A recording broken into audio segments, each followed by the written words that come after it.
Hello दोस्तों, मैं अलका पटेल आप सभी का आपके अपने YouTube channel exam education point पर स्वागत करती हूँ। ये क्लास बिहार शिक्षक भर्ती के लिए है। इस क्लास में हम लोग समसामयिकी से जो इम्पॉर्टेंट पॉइंट हैं आपके एग्ज़ाम के पॉइंट ऑफ व्यू से उनको कंप्लीट करेंगे। पिछली क्लासेस में भी हम लोगों ने समसामयिकी से जो इम्पॉर्टेंट पॉइंट हैं आपके एग्ज़ाम के दृष्टिकोण से कुछ पॉइंट्स को हम लोगों ने पिछली क्लास में पढ़ा था। इस क्लास में हम लोग जो कुछ बचे हुए पॉइंट हैं उनको देखेंगे।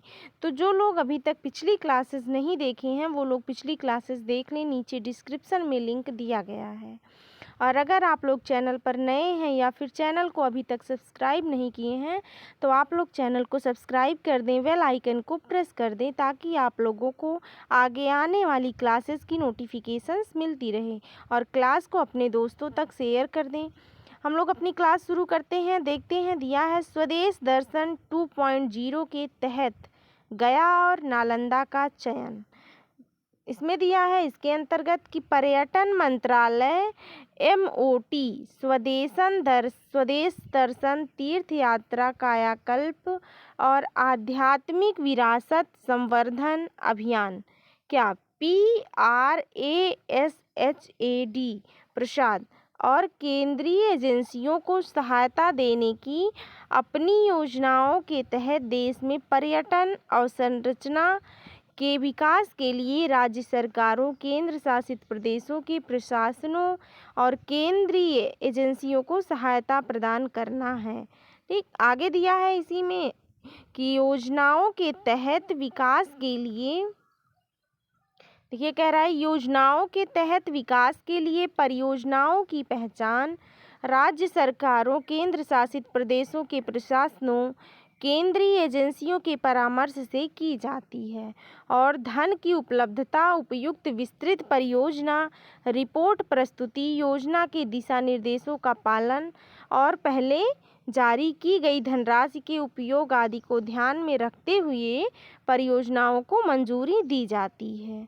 आगे दिया है कि मंत्रालय ने अपनी स्वदेश दर्शन योजना को स्वदेश दर्शन 2.0 SD 2.0 के रूप में नया स्वरूप दिया, जिसका उद्देश्य पर्यटक और गंतव्य स्थल केंद्रित दृष्टिकोण को ध्यान में रखते हुए अस्थायी और जिम्मेदार पर्यटन स्थलों को विकसित करना है। आगे दिया है SD 2.0 के तहत गया और नालंदा को विकास के लिए चुना गया, जबकि मंत्रालय की प्रसाद योजना के तहत बिहार के सीतामढ़ी जिले में पुनौरा धाम को विकास के लिए चिन्हित किया गया है। आगे देखते हैं। अगला दिया है अररिया की नाजिया परवीन को राष्ट्रीय फ्लोरेंस नाइटिंगेल पुरस्कार। इसके अंतर्गत देखते हैं क्या दिया। इसके अंतर्गत दिया है कि नवंबर 2022 में राष्ट्रपति श्रीमती द्रौपदी मुर्मू ने राष्ट्रपति भवन में नर्सिंग पेशेवरों को वर्ष 2021 के लिए राष्ट्रीय फ्लोरेंस नाइटिंगेल पुरस्कार जो है वो प्रदान किया। आगे दिया है कि इस पुरस्कार में बिहार के भागलपुर जिले के अररिया सदर अस्पताल की नर्स जो थी नाजिया परवीन को भी नर्सिंग के उत्कृष्ट कार्यों के लिए राष्ट्रीय फ्लोरेंस नाइटिंगेल अवार्ड से सम्मानित किया गया। आगे दिया है अगला पॉइंट इसी में कि ध्यातव्य है कि नाजिया अररिया जिले में कार्यरत तीसरी A ग्रेड नर्स हैं, जिन्हें उनके अपने सेवा और समर्पण भावना के लिए यह सम्मान प्राप्त हुआ है। आगे दिया है अगला पॉइंट इसी में राष्ट्रीय फ्लोरेंस नाइटिंगेल पुरस्कारों की स्थापना वर्ष 1973 में देखिए स्वास्थ्य और परिवार कल्याण मंत्रालय भारत सरकार द्वारा की गई थी। कब की गई थी ये पॉइंट आप देखिए इम्पॉर्टेंट है। राष्ट्रीय जो फ्लोरेंस नाइटिंगेल पुरस्कार की स्थापना है ये कब हुई 1973 में। देखिए उस स्वास्थ्य और परिवार कल्याण मंत्रालय भारत सरकार द्वारा की गई थी। आगे देखते हैं अगला इसी में दिया है बिहार के इंजीनियरिंग कॉलेजों में 33% सीटें। इसके अंतर्गत क्या दिया है कि लड़कियों के लिए आरक्षित बिहार सरकार ने बिहार के इंजीनियरिंग कॉलेजों में 2023-24 के नामांकन में छात्राओं को कितना 33% आरक्षण प्रदान करने का फैसला किया है। आगे दिया है इसी में अगला पॉइंट है कि ध्यातव्य है कि आकलन के मुताबिक राज्य के सरकारी व निजी इंजीनियरिंग कॉलेजों को मिलाकर लगभग कितना 3800 सीटों पर छात्राओं का एडमिशन होगा। आगे देखते हैं। अगला दिया है कि बिहार के दरभंगा में दूसरे तारामंडल का शुभारंभ। देखिए ये भी है, देखिए कि बिहार के दरभंगा में दूसरे तारामंडल का शुभारंभ, इसके अंतर्गत क्या दिया है, जनवरी 2023 में मुख्यमंत्री नीतीश कुमार ने दरभंगा पॉलिटेक्निक परिसर में राज्य के दूसरे तारामंडल का शुभारंभ किया। कब, किसने किया, तो जनवरी 2023 में नीतीश कुमार ने, मुख्यमंत्री नीतीश कुमार ने जो पॉलिटेक्निक परिसर में दूसरे तारामंडल का शुभारंभ किया। आगे देखते हैं। इस तारामंडल को अमेरिका की टीम ने डिजाइन किया है और जो इस तारामंडल की लागत है वो लगभग कितना 88 करोड़ रुपए है। इसमें 300 सीटों के ऑडिटोरियम का निर्माण किया गया है और तारामंडल के अंदर एक साथ लगभग 150 लोगों को मतलब बैठने की व्यवस्था वहाँ पर की गई है। तो जो तारामंडल है इसका जो शुभारंभ किया वो 2023 जनवरी में मुख्यमंत्री नीतीश कुमार ने दरभंगा पॉलिटेक्निक परिसर में राज्य के दूसरे तारामंडल का शुभारंभ किया। और इस जो तारामंडल है ये दूसरा तारामंडल, इसका जो डिज़ाइन तैयार किया है वो अमेरिका की टीम ने किया है। इसकी जो लागत है वो 88 करोड़ रुपए है। इसमें 300 सीटों के लिए ऑडिटोरियम का निर्माण किया गया है और इस तारामंडल के अंदर जो है एक साथ कितने 150 लोग बैठ सकते हैं। आगे है देखिए। अगला दिया है बिहार की शालिनी कुमारी को अपने इनोवेशन मॉडिफाइड वॉकर विद, देखिए वॉकर विद एडजस्टेबल लेग्स के लिए पुरस्कार दिया गया, जो पहला पुरस्कार था। देखते हैं इसके अंतर्गत क्या दिया है। दिसंबर 2022 में बिहार की शालिनी कुमारी को तीसरे ASEAN Indian grass roots innovation forum में ज़मीनी स्तर पर नवाचार प्रतियोगिता में उनके नवाचार modified walker with adjustable legs के लिए प्रथम पुरस्कार प्राप्त हुआ। आगे है इसी में अगला पॉइंट। विदित हो कि शालिनी ने प्रथम पुरस्कार विजेता होने के लिए यूएस के $1500 का नगद पुरस्कार जीता है।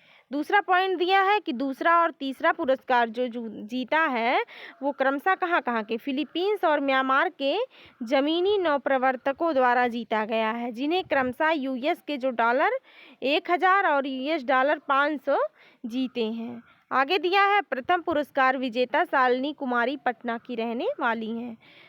आगे देखते हैं इसी में अगला देखते हैं। अगला जो टॉपिक है, अगला पॉइंट है वो है बद्री नारायण को कविता के लिए साहित्य अकादमी पुरस्कार जो मिला, उसके अंतर्गत देखते हैं क्या दिया है। दिया है प्रसिद्ध समाज विज्ञानी प्रोफेसर बद्री नारायण ने अपने कविता संग्रह तुमड़ी के शब्द के लिए प्रतिष्ठित साहित्य अकादमी पुरस्कार 2022 प्राप्त किया। किसके लिए, तुमड़ी के शब्द के लिए किसको मिला, 2022 में जो साहित्य अकादमी पुरस्कार मिला वो प्रोफेसर बद्री नारायण को मिला। ठीक, आगे दिया है इसी में कि प्रोफेसर नारायण गोविंद बल्लभ पंत सामाजिक विज्ञान संस्थान GBPISS के निदेशक भी हैं। ध्यातव्य है कि बद्री नारायण मूलतः भोजपुर बिहार के रहने वाले हैं। अगला पॉइंट दिया है कि बद्री नारायण को हिंदी कविता में विशिष्ट योगदान के लिए भारत भूषण पुरस्कार, शमशेर सम्मान, स्पंदन सम्मान और केदार सम्मान से सम्मानित किया जा चुका है।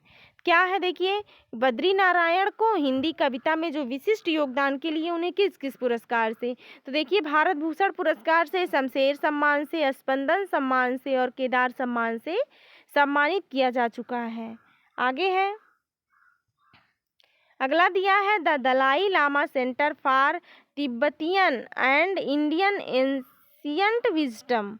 ठीक, देखिए क्या कह रहा है, the Dalai Lama center for Tibetan and Indian ancient wisdom. इसके अंतर्गत क्या दिया है, जनवरी 2023 में तिब्बती बौद्ध धर्म गुरु कौन? दलाई लामा ने भारत तिब्बत विचार अध्ययन केंद्र का शिलान्यास किया था। तो किसने किया था? तो 2023 में तिब्बती बौद्ध जो धर्म गुरु हैं दलाई लामा, उन्होंने भारत तिब्बत विचार अध्ययन केंद्र पर या केंद्र का जो है शिलान्यास किया। आगे देखते हैं। इसी के अंतर्गत दिया है कि विदित हो कि केंद्र सरकार लगभग 200 करोड़ रुपए की लागत से बोधगया में इसका निर्माण करेगी।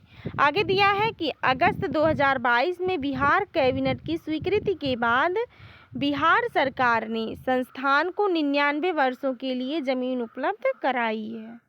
आगे दिया गया है कि इस विश्व स्तरीय संस्थान में भारतीय मनोवैज्ञानिक और बौद्ध धर्म से जुड़े विषयों पर शोध व अध्ययन होंगे।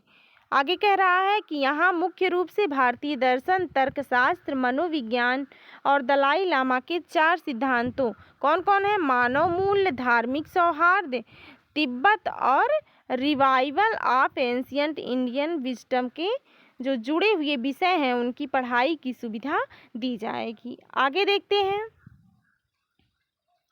अगला दिया है गंडक पर बनेगा देश का सबसे लंबा नदी पुल।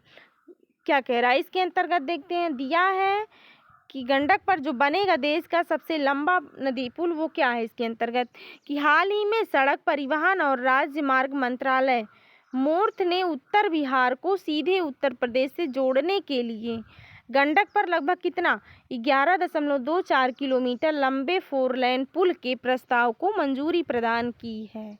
कहाँ से? उत्तर बिहार को सीधे उत्तर प्रदेश से जोड़ने के लिए जो 4 लेन पुल का प्रस्ताव को जो मंजूरी मिली है वो कितने किलोमीटर? वो 11.24 किलोमीटर लंबा पुल है। आगे दिया है इसी में कि यह देश का सबसे लंबा नदी पुल होगा।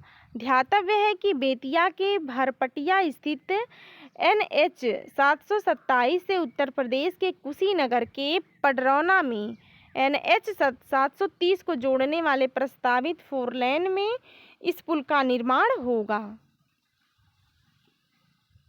आगे दिया है इसी में कि इस नए 4 लेन को NH 27AA नाम दिया गया है, जिसकी लंबाई कितनी है? 29.22 किलोमीटर होगी। तो आज की क्लास यहीं तक। आप लोगों को क्लास कैसी लगी आप लोग कमेंट में अवश्य बताएं। और अगर आप लोग अभी तक चैनल को सब्सक्राइब, लाइक और शेयर नहीं किए हैं क्लास को, तो आप लोग चैनल को सब्सक्राइब, क्लास को लाइक और शेयर कर दें। आप लोग अपनी तैयारी बेहतरीन ढंग से करते रहिए, खुश रहिए, मस्त रहिए। मिलते हैं अगली क्लास में, तब तक के लिए जय हिंद।